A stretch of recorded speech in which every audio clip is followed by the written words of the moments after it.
This episode is brought to you by Wisconsin Cheese. We've been making cheese in Wisconsin since before we were even a state, which may be one reason why we win so many awards for it. It's what happens when a whole state dreams in cheese. Find your next favorite cheese at wisconsincheese.com. Scholarship applications are now open for the ACS 2025 Annual Conference in Sacramento, California. Thanks to the support of the American Cheese Education Foundation, also known as ACEF, we will grant multiple general scholarships along with a variety of named scholarships to our community. There will be a mixture of full and partial scholarships that cover registration, a travel stipend, hotel costs, along with several named scholarships made possible by our generous donors. Applications close on March 31st. So get out there and apply, and see you in Sacramento. You're listening to Heritage Radio Network.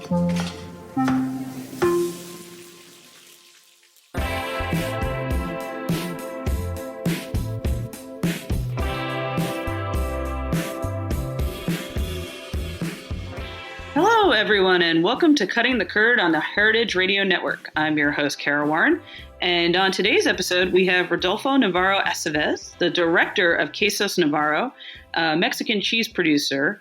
They are a distinguished Mexican cheese producer rooted in the Los Altos region of Jalisco, Mexico. Quesos Navarro's dedication to the quality has earned them numerous accolades, including multiple Best of Class awards at the World Championship Cheese Contest in years 2024 and 2022 and previous other years.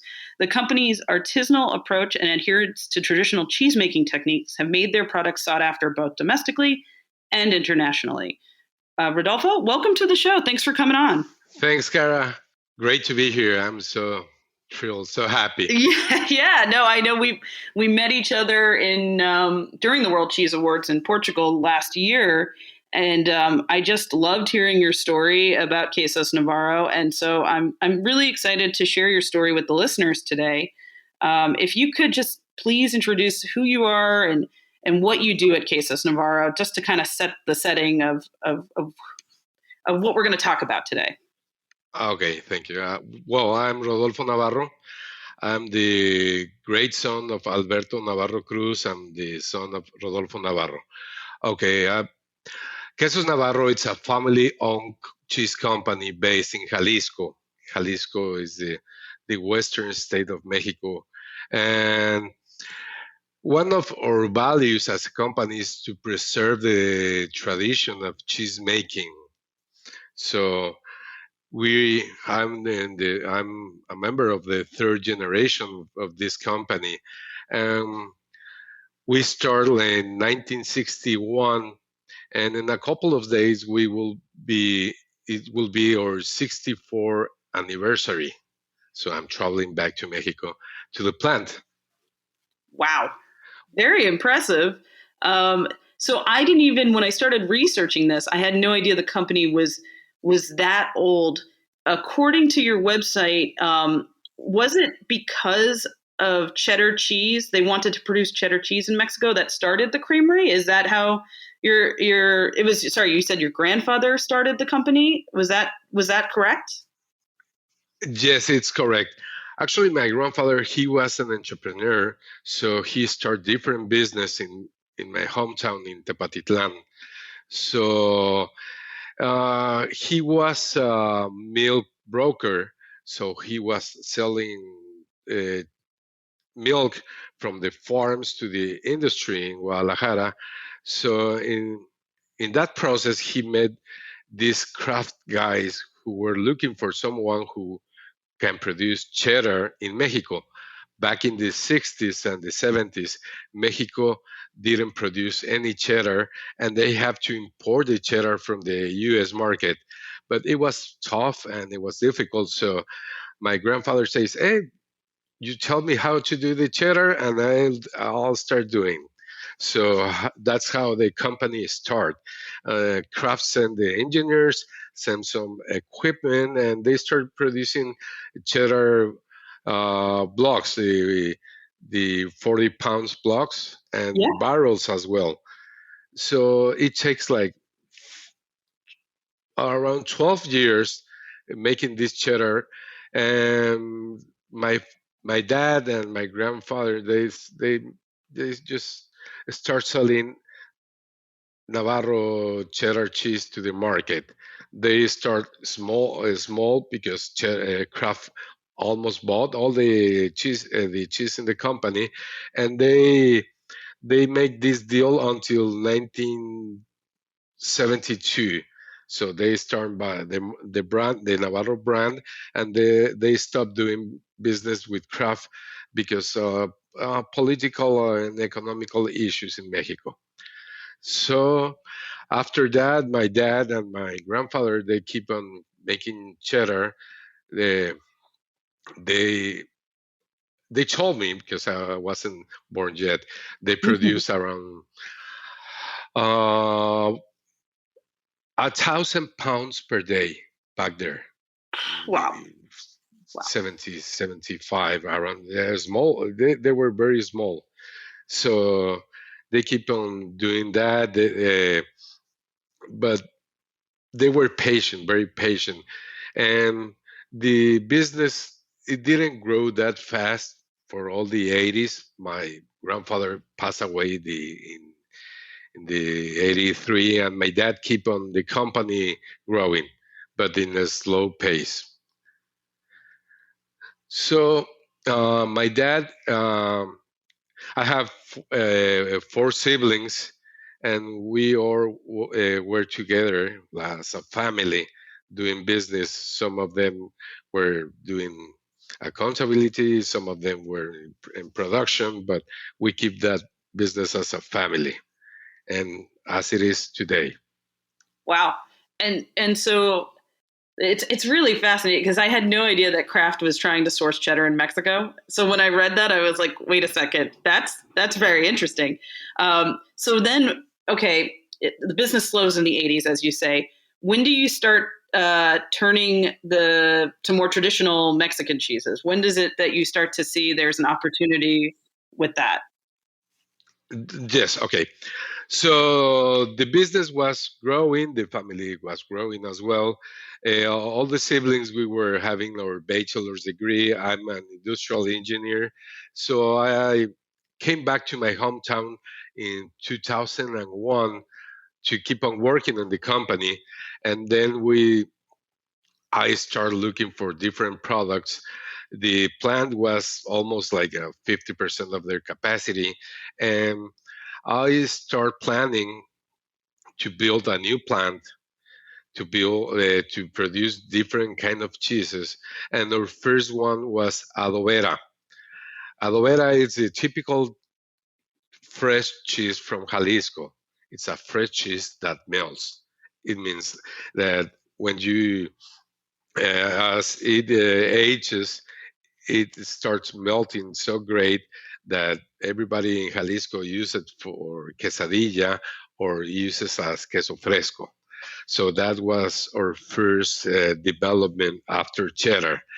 So one of our main problems or or main issues was to develop aloe vera from pasteurized milk because everybody else they do from raw milk, but since we do pasteurize and the legislation in Mexico changes that all the cheese has to be pasteurized, we start doing our RD process to develop these cultures to get the aloe vera cheese produced. Wow. Okay. So first of all, I didn't realize that either. That everything has to be pasteurized in Mexico. That's also news to me. Okay. Sorry. Keep going. Talk. You were saying. I'm sorry. No. That's something strange because in some way we copycat the U.S. legislation. You know, in the U.S., all has to be pasteurized or otherwise has to be aged at least 60 days. So, as aloe vera is a fresh cheese, uh, it has to be pasteurized. So, at the very beginning, to what cultures do we have to add to the aloe vera cheese in order to taste like the traditional one that is not pasteurized? It was tough. So we mix some cultures, we develop some cultures, and nowadays it's one of the unique cheese that we sell in Mexico. I mean, we are only three companies that pasteurize the adobera. The rest is raw milk. Oh, interesting. So it Okay. was tough back days, but it's been great because the product it tastes similar with the raw milk, very similar to the raw milk, but it's pasteurized. And after the adobera, we find out, okay, what what's gonna be our next cheese in the so it was almost obviously panela. Panela is the most consumed cheese in Mexico, so we have to find the way to make panela, but to keep the essence. And we start doing our process of trying all these raw milk panelas and to check the difference between the pasteurized and the raw milk. And the process took around almost a year to develop our panela that tastes almost alike like the raw milk but pasteurized. So as a company, we set our standard that our cheese has to be as authentic as a raw milk, but with pasteurized milk. And now this process we repeat in all the cheese we produce. We take the samples from the raw milk cheeses in the market. We start our RD process to make something really like the raw milk cheese, but pasteurized. That's amazing that you're able to do that. I know it's always a goal with many creameries to replicate. Um, but it sounds like you've really made it a goal, a good target for yourselves. And I'm very interested to try more of your cheeses. I've tried it at once at I think the Panella I tried at a show at ACS actually. So I'm looking forward to trying more of your cheeses. Why do you think, for example, though, like queso Oaxaca it seems to be more of a name people know it in the U.S. Why do you think that's so popular? Is it a shape that makes it so popular, or just the use? Well, it's the history of queso Oaxaca. It's uh, it, it comes from the end of the 19th century, and the history says that in Etla, Oaxaca, a girl by accident found out that she can make the stretch the curd, and she started like making this broad this ball, and it's it's very popular. But the name by itself, it has a fun fact. Its original name is quesillo. It's not queso Oaxaca. If you go to Oaxaca and ask for queso Oaxaca, they don't know what to sell you because its original name is quesillo. But since the cheese was bringing to the Ciudad de Mexico, all people start calling the queso from Oaxaca. Queso Oaxaca. And the same happens with cotija, and the same happens with Chihuahua. From cotija, we know cotija cheese, but original the name was queso añejo, which means aged cheese, and it has the name of aged town. For example, cotija, they produce the cotija, and they call queso añejo from cotija, but since they brought it to Mexico City, they start calling all this kind of cheese, the aged cheese, cotija. So going back to Oaxaca or quesillo, yes, it's very popular. It's pasta filata, which is mild. It's fresh. It melts great and works great for quesadillas. So it's become popular, but it's very popular in the center of the country. If you go north, I mean, Chihuahua, Monterrey to the north part of Mexico is not that popular. Each part of Mexico has its own representative cheese. I mean, in Jalisco, Adobera is the most popular cheese, even more than Oaxaca. So, as a company, we understand that we had to produce different styles of cheese if we want to sell everywhere in Mexico. For example, we start doing our queso menonita, which is a tribute to the Mennonites that migrate to Chihuahua, and they start producing Chester in the in the north region of Mexico, Chester cheese. But they start calling queso Chihuahua because it came from Chihuahua.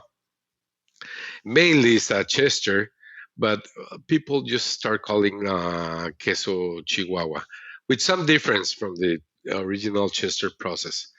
So we wanted to enter the Pacific market, and they consume just Chihuahua cheese. So we start with our RD process, and we develop our queso Chihuahua that we call it Menonita in honor from these Mennonites, and it's been great. It's a great cheese.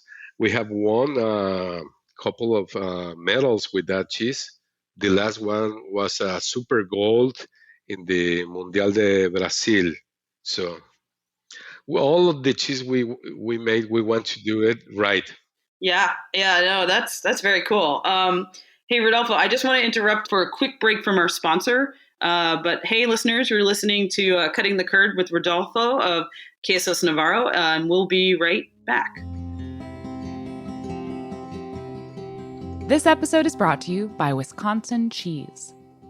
There's a reason when you think of Wisconsin, you think cheese. Cheese is a huge part of Wisconsin's history and future. In Wisconsin, the state of cheese, the tradition of cheese-making excellence began 180 years ago, before Wisconsin was recognized as a state. Immigrants traveled to settle in this lush green hills of Wisconsin, bringing their cheese-making traditions with them. These storied skills, combined with the freshest milk available, created a cheese-making culture that is uniquely Wisconsin. Wisconsin's 1,200 cheesemakers, many of whom are third and fourth generation, continue to pass on old world traditions while adopting modern innovations in cheese-making craftsmanship. Find your next favorite cheese at wisconsincheese.com. Welcome back, everyone, to Cutting the Curd. I'm your host, Kara Warren. I'm here with Rodolfo of Quesos Navarro, and we're talking about all things Mexican cheese. He's got some cheeses in the U.S. right now, actually, so it's great. We have the traditional Mexican cheeses, but they also do an awesome cheddar. And he's just teaching me about all things Mexican cheese, which I feel like he's the best source for it. You really are like a history book about it. Rodolfo, I want to get your take on what it's like to be selling Mexican cheeses in the U.S. market. I feel like they're starting to become more popular than ever. Is that true, or am I just speculating? Yes, that's true. Well, a few years ago, U.S. consumer just know queso fresco, queso cotija, and some Oaxaca. That's it. But in recent years, all the culture and the food industry has turned to see the Mexican food as a big option. For example, we have the Taco Tuesday. 10 years ago, it didn't exist. So consumers are looking for more Mexican food, you name it, tacos, tamales, and it's growing. So consumers are looking for authentic, and what they can find here in the U.S. is domestic style Mexican cheese. But as Navarro, we started this process like 5 years ago before COVID. So we start selling in California and we start selling in Texas. It it went good, but COVID hit us, and suddenly it stopped, and we are rebuilding this process again. So right now we are in the process of expanding to the U.S. market, and yes, we're we are consumers that have tried the or Mexican cheese. They said, why does they taste so different? The panela from the U.S. market tastes so different than the panela from Mexico, and it's the terroir, it's the milk and the process as well. Can you tell us a little bit more about the milk that you're using? From what I could tell, it's mainly cow's milk, but can you tell us a little bit more, like what the breed is and what the farms are like? Yes, we are located in the center of kind of the center of Jalisco. Jalisco is the main milk producer in Mexico, mainly Holstein. Actually, our milk supply is 98% is Holstein. Uh, the farms are small farms. Uh, the average is 500 cows per farm. So they're all of them are family owned, and they have their own forage supply. They're fed with corn and silo, and that's why I think we one of the reasons we can have this quality of milk.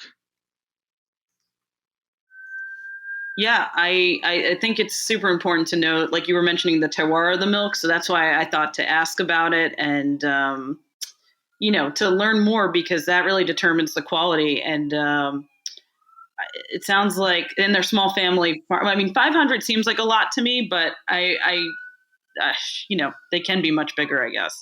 Um, but Oh, go ahead. Sorry. yes, it's an average. We have the smaller is like 20, 30. The largest might be 1,000. So Wow. in average, it's like uh, 500, but it's bigger in the smaller size. We collect the milk every single day, non-stop. Even it's Christmas or New Year's Eve, we collect milk daily, and we process the milk daily basis as well.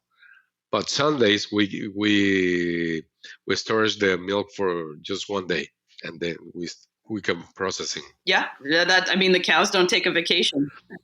And that's very important because we make fresh cheese. Yes, yes, we produce fresh cheese, so the milk has to be really fresh in order to produce a good fresh cheese. Definitely. For example, panela, the panela doesn't have any culture, so the milk has to be really fresh to get the product, the right product. Yeah, that makes sense. So I noticed, and you can correct me here, but I think you're one of the first Mexican cheese producers to be selling at Kroger. Can you say who your target audience is in the U.S.? Are you catering more to Latin American communities, or are you seeing broader interest? Okay. Even though Texas and California have its population is almost 40% of Hispanic, and from that part, the Hispanics, maybe the 50% is Mexican origin. Our target is the Latin, the Hispanics, but also the all the consumers, the American consumer, because they have this real interest in trying authentic food from everywhere. So our target is the the American consumer more than the Hispanic. So are you seeing more of a crossover happening in like different recipes and cuisine, like Mexican to American cuisine? Yes, yes, I see it happening that Americans they they want to try more Mexican food in normal basis. If you go to a supermarket, you see the section of Latin American food. It's growing, expanding.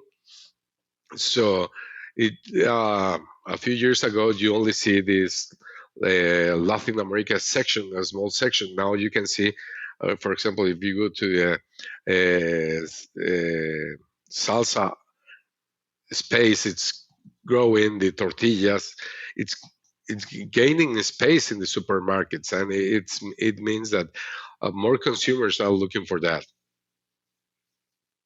Yeah, I think that I totally agree. I feel like there's so much more authentic Mexican ingredients that I see in supermarkets now. It's even in the restaurant scene. I think there's a more modern Mexican cuisine approach that's really really interesting. I mean, have you been to some of those really cool restaurants in the U.S.? I know you go to like really nice restaurants, so I'm sure. Do you have like a favorite restaurant right now in the U.S. for Mexican cuisine?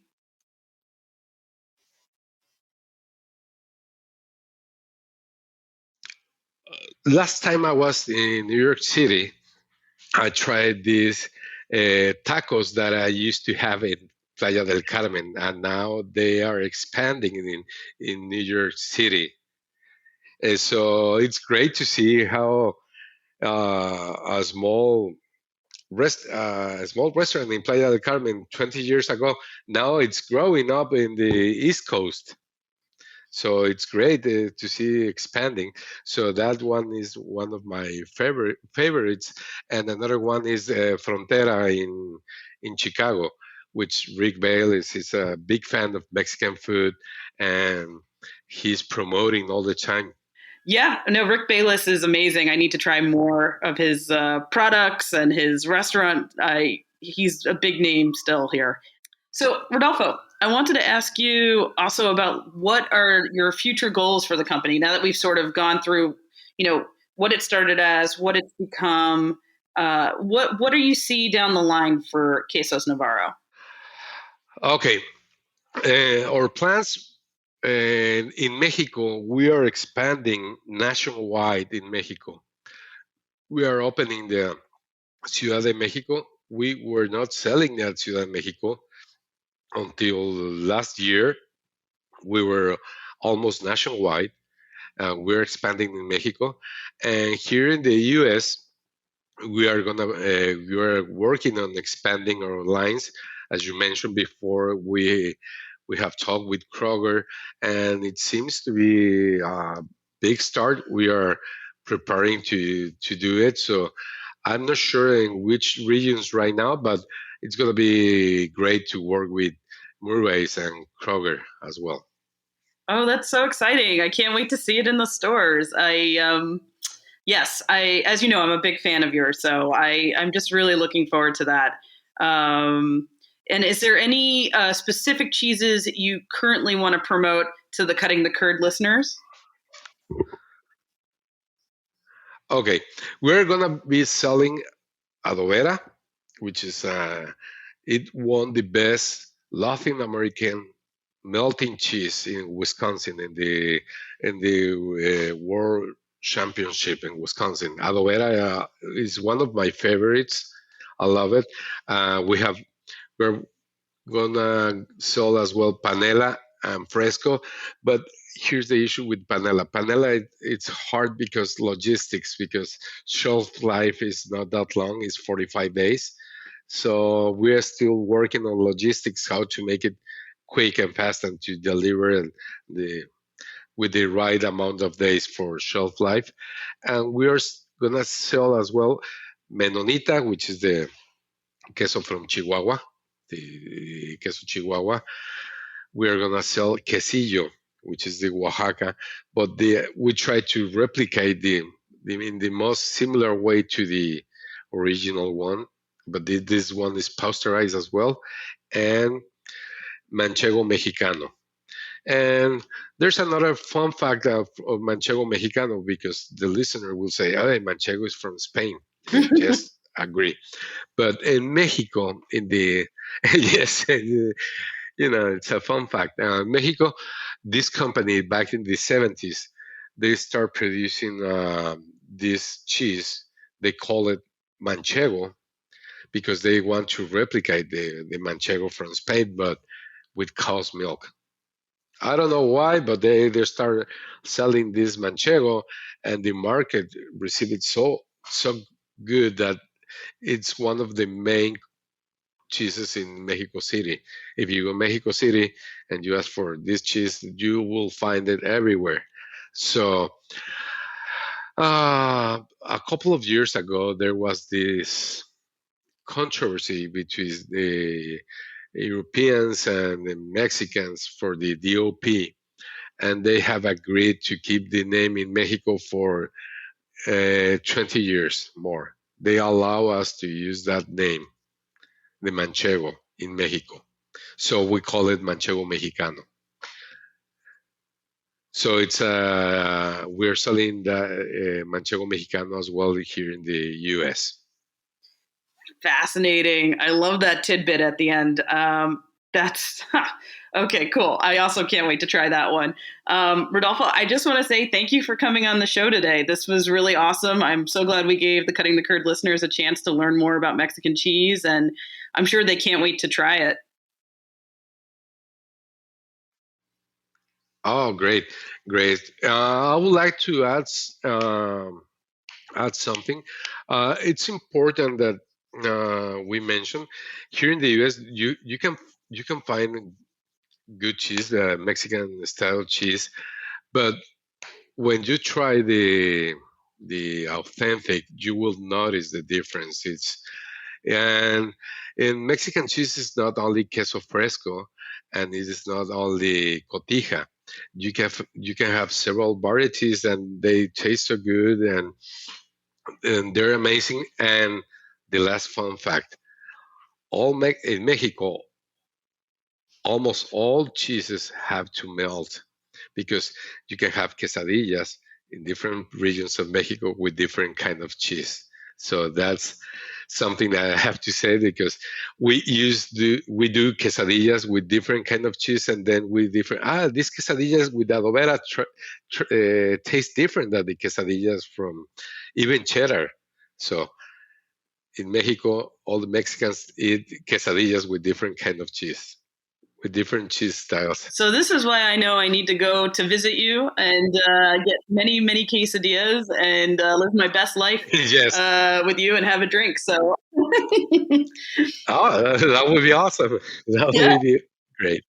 Yeah. Yes. So thank you again for coming on the show today. I just want to give a quick shout out to everyone. So thank you again. And you can follow Rodolfo at Quesos Navarro. So the word Quesos and Navarro, Navarro. And you can follow us at Cutting the Curd and the Heritage Radio Network. So please listen and subscribe to Cutting the Curd wherever you listen to your podcasts. And thanks, and eat more cheese. Cutting the Curd is powered by Simplecast. Thanks for listening to Heritage Radio Network, food radio supported by you. Keep in touch at heritageradionetwork.org/subscribe.